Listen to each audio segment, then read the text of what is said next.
بسم اللہ الرحمن الرحیم۔ السلام علیکم ناظرین، آج ہم لوگوں کا ٹاپک ہے اسلام کے فائدے۔ اگلے ٹاپک میں ہم نے کفر کے نقصانات بتائے تھے، ابھی اسلام کے فائدے بتا رہے ہیں۔ پلیز ویڈیو کو لاسٹ تک ضرور دیکھیں، بہت اچھی ویڈیو ہے۔ یہ ہے کفر کے نقصانات۔ آؤ اب ایک نظریہ بھی دیکھو کہ اسلام کا طریقہ اختیار کرنے میں کیا فائدہ ہے۔ اوپر تم کو معلوم ہو چکا ہے کہ اس جہاں میں ہر طرف خدا کے خدائی کے نشانات پھیلے ہوئے ہیں۔ کائنات کا یہ عظیم الشان کارخانہ جو ایک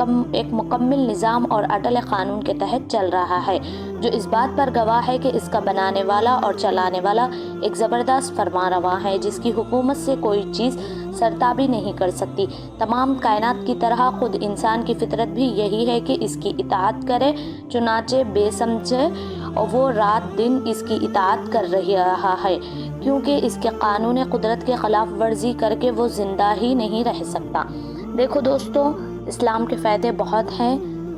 لیکن خدا نے انسان کو علم کی قابلیت، سوچنے اور سمجھنے کی قوت اور نیک و بد کی تمیز دے کر ارادے اور اختیار میں تھوڑی سی آزادی بخشی ہے۔ اس آزادی میں دراصل انسان کا امتحان ہے، اس کے علم کا امتحان ہے، اس کی عقل کا امتحان ہے، اس کی تمیز کا امتحان ہے، اور اس بات کا امتحان ہے کہ اسے جو آزادی عطا کی گئی ہے اس کو وہ کس طرح استعمال کرتا ہے۔ اور اس امتحان میں کوئی ایک طریقہ اختیار کرنے پر مجبور نہیں کیا گیا، کیونکہ مجبور کرنے سے امتحان کا مقصد ہی فوت ہو جاتا ہے۔ تم سمجھ سکتے ہو کہ امتحان میں سوالات کا پرچہ دینے کے بعد اگر تم کو ایک خاص جواب دینے پر مجبور کر دیا جائے تو ایسے امتحان سے کوئی فائدہ نہ ہوگا۔ تمہاری اصل قابلیت تو اسی وقت کھلے گی جب تم کو ہر قسم کا جواب دینے کا اختیار حاصل ہو۔ اگر تم نے صبح جواب دیا تو کامیاب ہوں گے اور آئندہ ترقیوں کا دروازہ تمہارے لیے کھل جائے گا، اور اگر غلط جواب دیا تو ناکام ہوں گے اور اپنی قابلیت سے خود ہی اپنی ترقی کا راستہ روک لو گے۔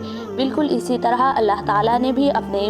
امتحان میں انسان کو آزاد رکھا ہے، جو طریقہ چاہے اختیار کرے۔ اب ایک شخص تو وہ ہے جو خود اپنی اور کائنات فطرت کو نہیں سمجھتا، اپنے خالق کی ذات و صفات کو پہچاننے میں غلطی کرتا ہے، اور اختیار کے جو آزادی اسے دی گئی ہے اس سے فائدہ اٹھا کر نافرمانی اور سرکشی کا اختیار کرتا ہے۔ یہ شخص علم اور عقل، تمیز اور فرض شناسی کے امتحان میں ناکامیاب ہو گیا۔ اس نے خود ثابت کر دیا کہ وہ ہر حیثیت سے ادنیٰ درجے کا آدمی ہے، لہٰذا اس کا وہی انجام ہونا چاہیے جو تم نے اوپر دیکھ لیا۔ اس کے مقابلے میں بھی ایک دوسرا شخص ہے جو اس کے امتحان میں کامیاب ہو گیا۔ اس نے علم اور عقل سے صحیح کام لے کر خدا کو جانا اور مانا، حالانکہ وہ ایسا کرنے پر مجبور نہیں کیا گیا۔ اس نے نیک و بد کی تمیز میں بھی غلطی نہ کی اور اپنے آزاد انتخاب سے نیکی کو ہی پسند کیا، حالانکہ وہ بدی کی طرف بھی مائل ہونے کا اختیار رکھتا تھا۔ اس نے اپنی فطرت کو سمجھا، اپنے خدا کو پہچانا اور نافرمانی کا اختیار رکھنے کے باوجود خدا کی فرمانبرداری ہی اختیار کی۔ اس شخص کو امتحان میں اسی وجہ سے تو کامیابی نصیب ہوئی، اس نے عقل سے ٹھیک کام لیا، آنکھوں سے ٹھیک دیکھا، کانوں سے ٹھیک سنا، دماغ سے ٹھیک رائے قائم کی اور دل سے اسی بات کی پیروی کا فیصلہ کیا تھا جو اس نے حق کو پہچان کر یہ ثابت کر دیا کہ وہ حق شناس ہے، اور حق کے آگے سر جھکا کر یہ بھی دکھا دیا کہ وہ حق پرست ہے۔ ظاہر ہے کہ جس شخص میں بھی یہ صفات موجود ہے اس کو دنیا اور آخرت دونوں میں کامیاب ہوتا ہے۔ علم اور عمل میں ہر میدان میں بیچ راستہ اختیار کرے، اور اس کے لیے جو شخص ذات خداوندی سے ناواقف ہے، اس کی ذات کو پہچانتا ہے، وہ دراصل علم کی ابتدا کو بھی جانتا ہے اور اس کی انتہا کو بھی۔ ایسا شخص بھی غلط راستوں میں بھی بھنک نہیں ہو سکتا، اس کا پہلا قدم بھی صحیح پڑا ہے، اور جس کی آخری منزل پر اسے جاتا ہے اس کو بھی وہ یقین کے ساتھ جانتا ہے۔ اب وہ فلسفیانہ غور و خوض سے کائنات کے اسرار مجمع کی کوشش کرے، مگر ایک فلسفی کی طرح کبھی شکوہ و شبہات کی بھولیوں میں گم نہ ہوگا۔ وہ سائنس کے ذریعے سے قدرت کے قوانین کو معلوم کرنے کی کوشش کرے گا، کائنات کے چھپے ہوئے خزانوں کو نکالے گا۔ خدا نے جو قوتیں دنیا میں اور خود انسانوں کے وجود میں پیدا کی ہیں، ان سب کو ڈھونڈنے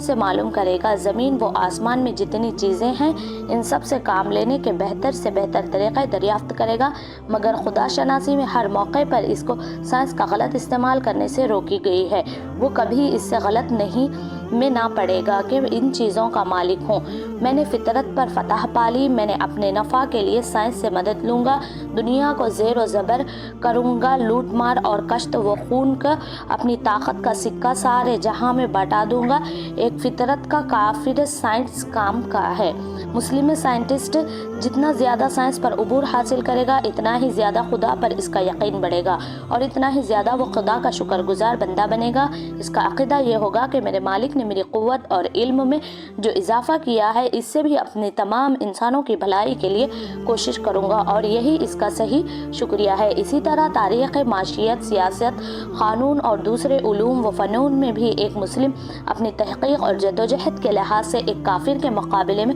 کم نہ رہے گا، مگر دونوں کی نظر میں بڑا فرق ہے۔ مسلم ہر علم کا مطالعہ صحیح نظر سے کرے گا، بیچ مقصد کے لیے کرے گا اور صحیح نتیجے پر پہنچے گا۔ تاریخ میں وہ انسان کے گزشتہ تجربوں سے ٹھیک سبق لے گا، قوموں کی ترقی و تزلیل کے اسباب معلوم کرے گا، ان کی تہذیب و تمدن کی مفید چیزیں دریافت کرے گا، ان کے نیک دل لوگوں کے حالات سے فائدہ اٹھائے گا اور ان تمام چیزوں سے بچے گا جن کی چودہ بدولت تو پچھلی تباہ ہو گئی۔ معاشیات میں دولت کمانے اور خرچ کرنے کے ایسے طریقے معلوم کرے گا جن سے تمام انسانوں کا بھلا ہونا کہ ایک فائدہ اور بہتیوں کا نقصان ہو۔ سیاست میں بھی اس کی تمام توجہ اسی طرف ہوگی، دنیا میں امن، عدل، انصاف اور نیکی و شرافت کی حکومت ہو، کوئی شخص یا کوئی جماعت خدا کے بندوں کو اپنا بندہ نہ بنائے، حکومت اور اس کی تمام طاقتوں کو خدا کی امانت سمجھا جائے اور بندگان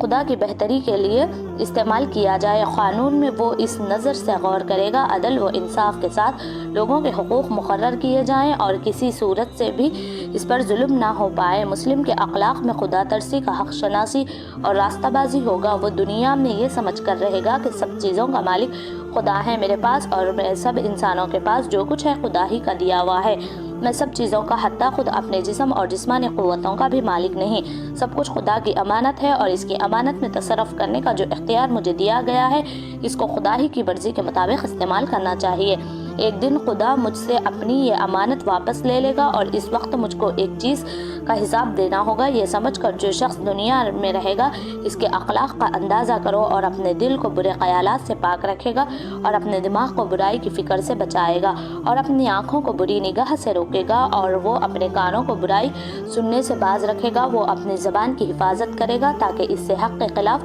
کوئی بات نہ نکلے، وہ اپنے پیٹ کو حرام کے رزق سے بھرنے کے بجائے بھوکا رہتا زیادہ پسند کرے گا، وہ اپنے ہاتھوں کو علم کے لیے بھی نہ اٹھائے گا،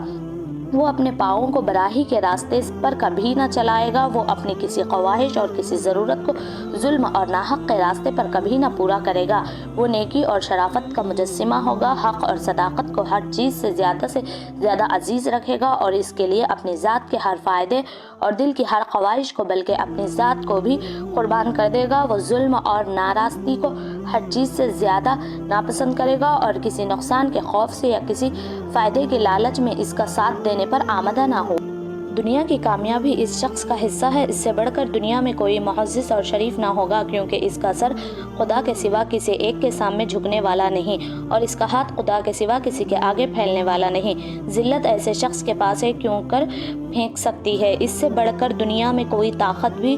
وار نہ ہوگا، کیونکہ اس کے دل میں خدا کے سوا کسی کا خوف نہیں اور خدا کے سوا کسی سے بخشش اور انعام کی لالچ بھی نہیں۔ کون سی طاقت ہے جو ایسے شخص کو حق اور راستی سے بنا سکتی ہو اور کون سی دولت ہے جو اس کا ایمان خرید سکتی ہو؟ اس سے بڑھ کر دنیا میں کوئی غنی اور دولت مند بھی نہ ہوگا، کیونکہ وہ عیش و عشرت پرست نہیں، خواہشات کا نفس کا بندہ نہیں، حرص اور لالچ نہیں، اپنی جائز محبت سے جو کچھ محنت سے جو کچھ کماتا ہے اس پر قناعت کرتا ہے اور ناجائز دولت کے ڈھیر بھی اگر اس کے سامنے لگا دیے جائے تو ان کو حقارت سمجھ کر ٹھکرا دیتا ہے۔ یہ اطمینان کی دولت ہے جس سے بڑی دولت انسان کے لیے نہیں ہو سکتی۔ اس سے بڑھ کر دنیا میں کوئی محبوب اور ہر دل عزیز بھی نہ ہوگا، کیونکہ وہ ہر شخص کا حق ادا کرے گا اور کسی کا حق نہ مارے گا، ہر شخص سے نیکی کرے گا اور کسی کے ساتھ برائی نہ کرے گا، بلکہ ہر شخص کے بھلائی کے لیے کوشش کرے گا اور اس کے بدلے میں اپنے لیے کچھ نہ چاہے گا۔ لوگوں کے دل سے آپ سے اس کی طرف کھینچیں گے اور ہر اس شخص کی عزت اور محبت کرنے پر مجبور ہوگا۔ اس سے بڑھ کر دنیا میں کسی کا اعتبار بھی نہ ہوگا، کیونکہ وہ امانت میں خیانت نہ کرے گا، صداقت سے منہ نہ موڑے گا، وعدہ سچا اور معاملہ گھر کا ہوگا، اور ہر کام یوں سمجھ کر کرے گا، ایمانداری سے برتے گا کہ کوئی اور دیکھنے والا ہو یا نہ ہو مگر خدا تو سب کچھ دیکھ رہا ہے۔ ایسے شخص کی ساکھ کیا پوچھنا کون ہے، اور اس پر ہی بھروسہ نہ کرے گا۔ ایک مسلم کی سیرت کو اچھی طرح سمجھ لو، تم کو یقین آ جائے گا کہ مسلم بھی دنیا میں ذلیل، محکوم اور مغلوب بن کر نہیں رہ سکتا، وہ ہمیشہ غالب اور حاکم ہی رہے گا، کیونکہ اسلام جو صفات اس میں پیدا کرتا ہے اس پر کوئی قوت غالب نہیں آ سکتی۔ اسی طرح دنیا میں عزت اور بزرگی کے ساتھ زندگی بسر کرنے کے بعد جب وہ اپنے خدا کے سامنے حاضر ہوگا تو اس پر خدا اپنی نعمتوں اور رحمتوں کی بارش فرمائے گا، کیونکہ جو امانت اور اس کے سپرد کی گئی تھی اس کا پورا اس نے حق ادا کر دیا۔ جس امتحان میں خدا نے اس کو ڈالا تھا اس میں وہ پورے نمبروں کے ساتھ کامیاب ہوا۔ یہ بڑی کامیابی ہے جو دنیا سے لے کر آخرت تک مسلسل چلی جاتی ہے اور کہیں اس کا سلسلہ ختم نہیں ہوتا۔ یہ اسلام ہے، انسان کی فطری مذہب ہے، یہ کسی قوم اور ملک کے ساتھ خاص نہیں۔ ہر زمانہ، ہر قوم اور ہر ملک میں جو خدا شناس اور حق پسند لوگ گزرے ہیں ان سب کا یہی مذہب تھا، وہ سب مسلم تھے، خواہ ان کی زبان میں اس کا مذہب نام اسلام ہو یا اور کچھ۔